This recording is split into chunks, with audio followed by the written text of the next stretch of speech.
नमस्कार। Let's make सारा दिन में आपका फिर एक बार स्वागत। एक कहावत है, कुएं में भांग पड़ना। जी हाँ, इसका मतलब सीधा साधा है कि जब पूरे कुएं में भांग पड़ी हो तो उससे कोई नहीं बच सकता।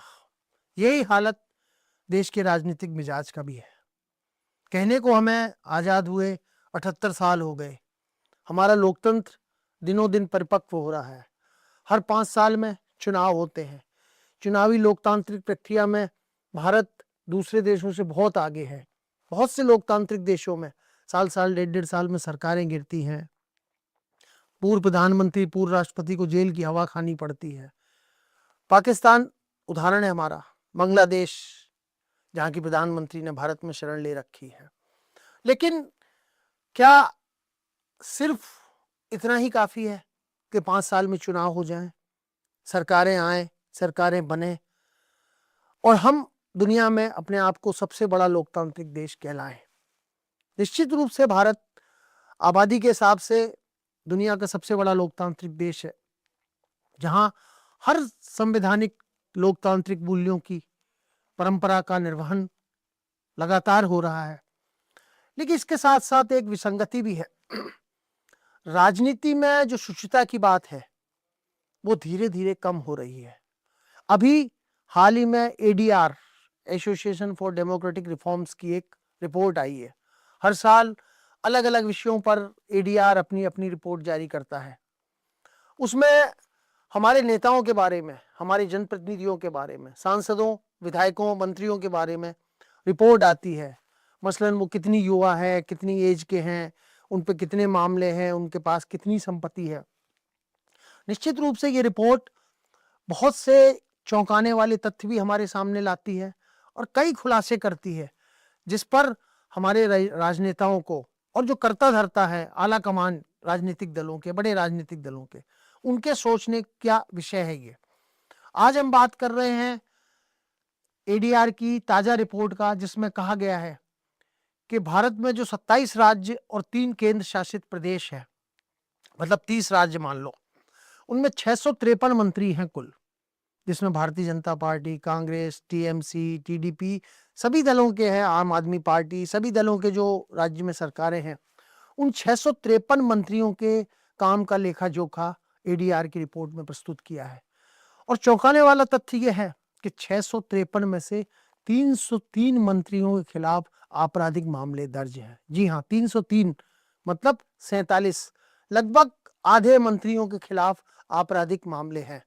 ये विधायकों और सांसदों की बात नहीं हो रही है, ये बात हो रही है मंत्रियों की, जो नीतियां बनाते हैं, विधेयक बनाते हैं, कानून बनाते हैं और जिससे राज्यों में शासन चलता है।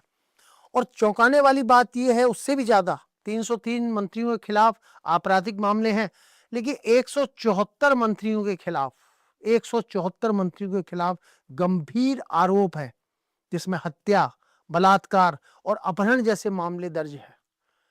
तो ये हमारे लिए, हमारी राजनीति के लिए एक काला अध्याय है और ये काला अध्याय दिनों दिन बढ़ता जा रहा है।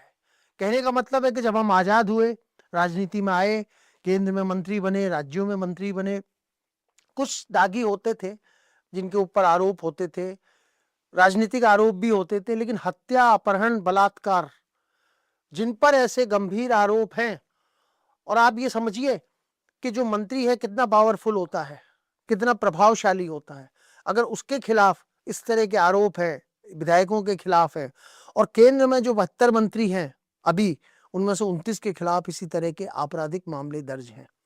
और इसमें कोई राजनीतिक भेद नहीं है, इसमें भारतीय जनता पार्टी के भी हैं, कांग्रेस के भी हैं, सभी मंत्री हैं। भारतीय जनता पार्टी के जो 336 मंत्री हैं विभिन्न राज्यों में, वो चाहे राजस्थान हो, उत्तर प्रदेश हो, मध्य प्रदेश हो, हिमाचल हो, हिमाचल नहीं, हिमाचल में तो कांग्रेस की सरकार है, उत्तराखंड हो, दिल्ली हो, 336 मंत्री है, उनमें से 136 मंत्री, आंकड़ा देखिए, 40% मंत्री जिन पर आपराधिक मामले हैं।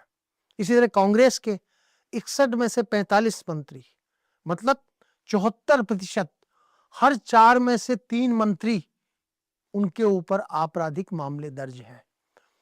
ये आपराधिक मामले जिनकी हम चर्चा कर रहे हैं, जिसकी एडीआर में रिपोर्ट है, साल दर साल आती है जैसा कि मैंने बताया, लेकिन ये जो संख्या दिनों दिन बढ़ती जा रही है, ये हमारे राजनीतिक सिस्टम के लिए, हमारे पूरे परिवेश के लिए एक ऐसी अलार्मिंग है, ऐसा चेतावनी है कि अब जब अगर समय आ गया है कि जब पानी सिर से ऊपर जाने लगा है, अगर आधे मंत्रिमंडल के उन पे आपराधिक मामले हों, गंभीर मामले हो हत्या अपहरण के, तो क्या उन सरकारों को स्वच्छ सरकार कहा जा सकता है?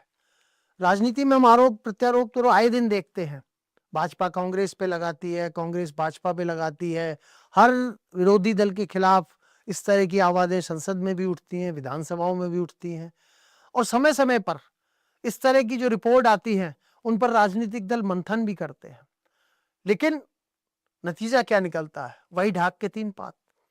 जब चुनाव का मौका आता है, और निश्चित रूप से ऐसा नहीं कि ये जो आपराधिक मामले हैं सिर्फ एडीआर को पता हो, ये राजनीतिक दलों को भी पता होते हैं कि कौन सा, जिसको हम विधायक का टिकट दे रहे हैं, जिसको हम सांसद का टिकट दे रहे हैं, उसकी छवि कैसी है।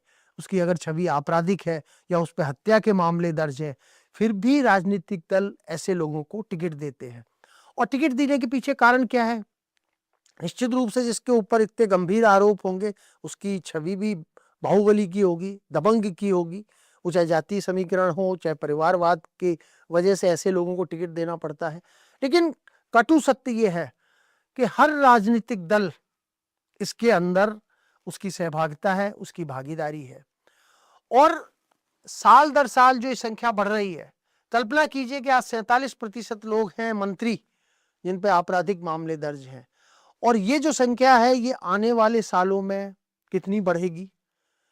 क्या वो दिन ऐसा नहीं आएगा कि जब 90% लोग इस तरह के दागी लोग मंत्रिमंडल के सदस्य होंगे, और वो लोग राज्य की जनता के हित में फैसले लेंगे, कानून बनाएंगे? तो क्या वो कानून इतना प्रभावी होगा?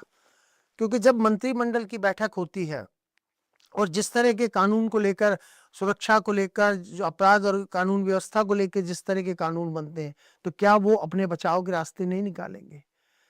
ये समय इसलिए चर्चा का विषय है ये चीजें, क्योंकि राजनीति में आम जनता इन विषयों को अब गौण समझने लगी है।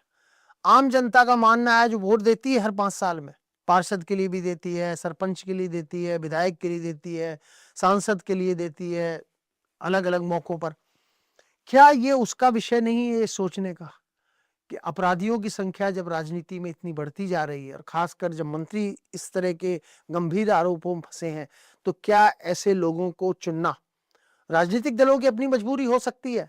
मैंने कहा कि हर राजनीतिक दल का लक्ष्य इस समय मात्र और मात्र चुनाव जीतना हो गया है। जो आचार संहिता लगती है, चुनाव आयोग लगाता है, या राजनीतिक दल खुद भी कुछ पैमाना करते हैं कि साहब हम अपराधी किस्म के लोगों को टिकट नहीं देंगे, उनसे दूरी बनाएंगे, लेकिन जब चुनाव का वक्त आता है तो जीतना उनका मजबूरी हो जाता है।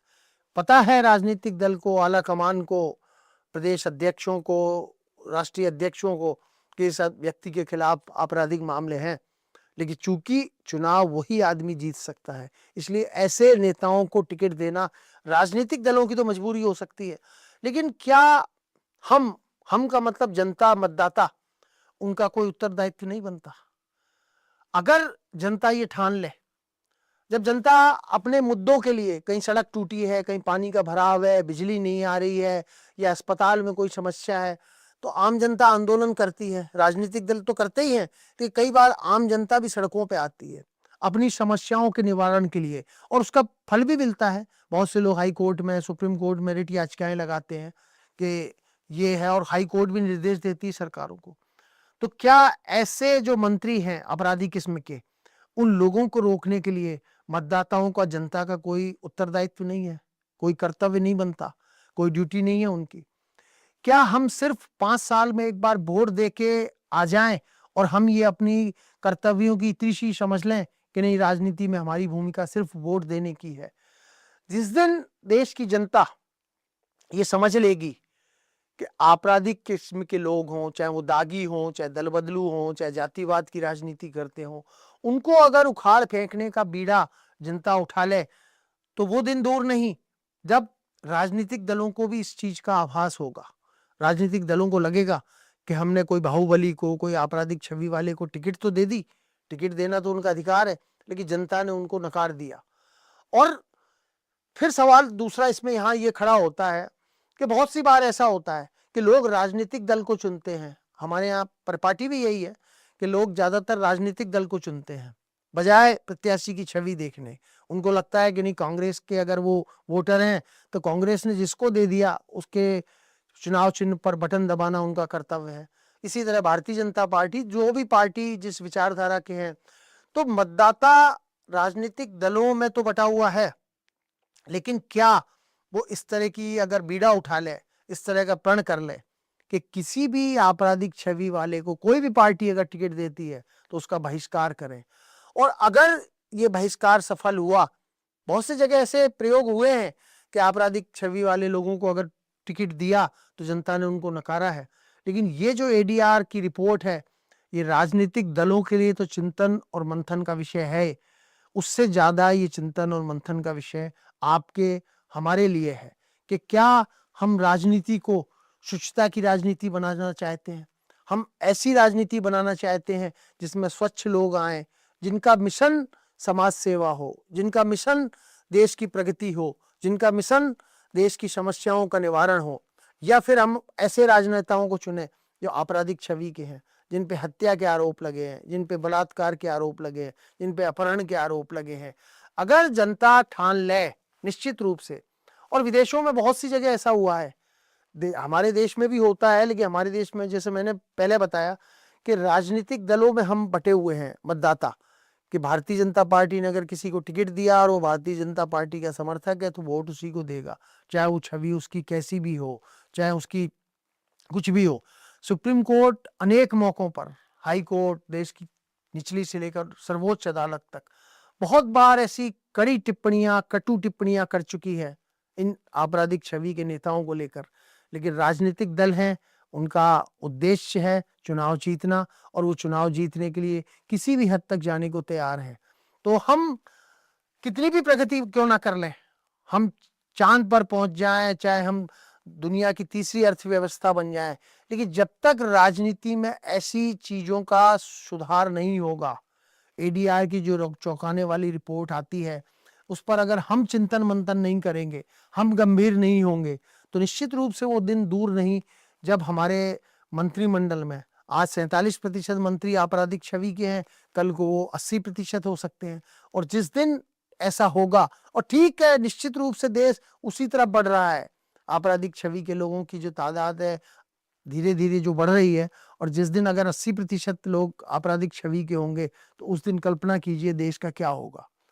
तो ये आज का जो विषय हमने उठाया, ये सिर्फ इसलिए नहीं उठाया कि एडीआर की रिपोर्ट है, बल्कि इसलिए उठाया कि एडीआर जैसी संस्थाएं जो देश में राजनीति में जो अपराधीकरण हो रहा है, भ्रष्ट लोग आ रहे हैं, और मंत्रियों की जो एक एडीआर की रिपोर्ट आई उसी में चौंकाने वाला तथ्य ये भी है कि जो कुल 653 मंत्री है उनकी औसत जो संपत्ति है 37 करोड़ रुपए औसत।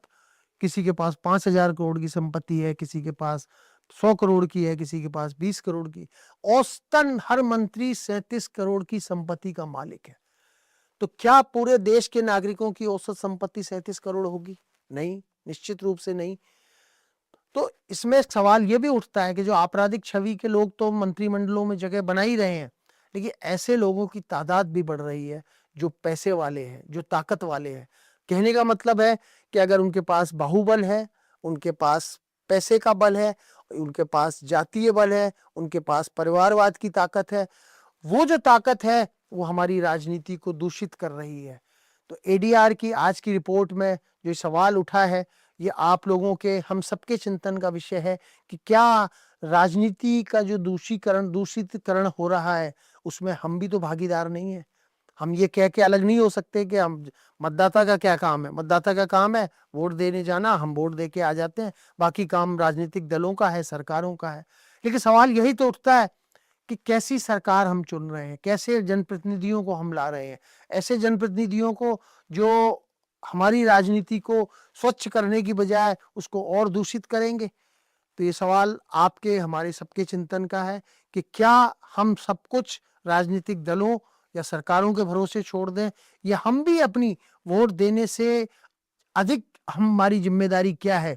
हमारी जिम्मेदारी स्वच्छ लोगों को राजनीति में लाने की है, और जिस दिन देश की जनता ये तय कर लेगी कि नहीं, राजनीति में सिर्फ स्वच्छ लोग आएंगे, उस दिन शायद राजनीतिक दलों के आकाओं को भी ये लगेगा कि हम जो फैसले ले रहे थे जनता उसको नकार रही है, और ऐसा होगा तो राजनीतिक दलों को भी सद्बुद्धि आएगी, और जो कुएं में भांग पड़ी हुई है उसकी सफाई अगर होगी तो निश्चित रूप से हमारी राजनीति फिर से एक स्वच्छ परिवेश में विचरण करेगी, और हम इस बात से संतोष करेंगे कि हमारे एक फैसले से राजनीतिक दलों पर दबाव बनाने का फैसला हो। चुनाव के समय निश्चित रूप से कई सामाजिक संगठन इस तरह की भागीदारी निभाते हैं कि स्वच्छ लोगों को, लेकिन जनता को भी संगठित होना होगा, तभी जाकर ये जो परिपाटी बढ़ती जा रही है आपराधिक छवि वाले लोगों की, इस पर निदान लगेगा। तो आप इस विषय पर आपकी क्या राय है? निश्चित रूप से देश जब लोकतंत्र होता है तो जनता की बात सुनी जाती है, और आप लोगों की इस मुद्दे पे क्या राय है? क्या ऐसा होना संभव है? क्या आम जनता राजनीतिक दलों पर दबाव बना सकती है कि वो स्वच्छ लोगों को टिकट दे, स्वच्छ छवि वालों को टिकट दे? आप अपनी राय कमेंट बॉक्स में जरूर भेजें। धन्यवाद। कल फिर हम किसी नए मुद्दे के साथ आपके सामने उपस्थित होंगे, तब तक के लिए आज्ञा दीजिए। आप सुन रहे थे let's mic more than radio. Follow कीजिए हमें हमारे सोशल मीडिया प्लेटफॉर्म्स पर। It's time for news. It's time for More Than Radio. Presenting the first radio news app, Let's Mic. Let's Mic, a news-based app on your phone where you get to watch and listen news, talk shows, interviews, radio show podcasts. On Let's Mic, you get all relevant information of TV, print, radio, podcast, and digital. Let's Mic talks about every segment of life.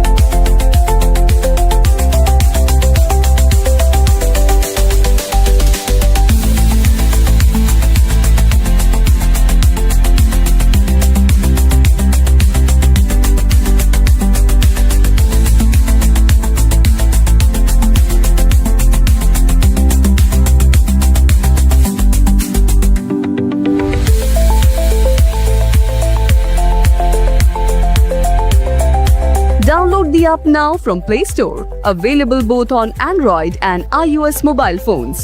Follow us on YouTube, Instagram, Twitter, LinkedIn, Facebook, Telegram, WhatsApp, Snapchat. Let's talk, let's connect, and let's mic.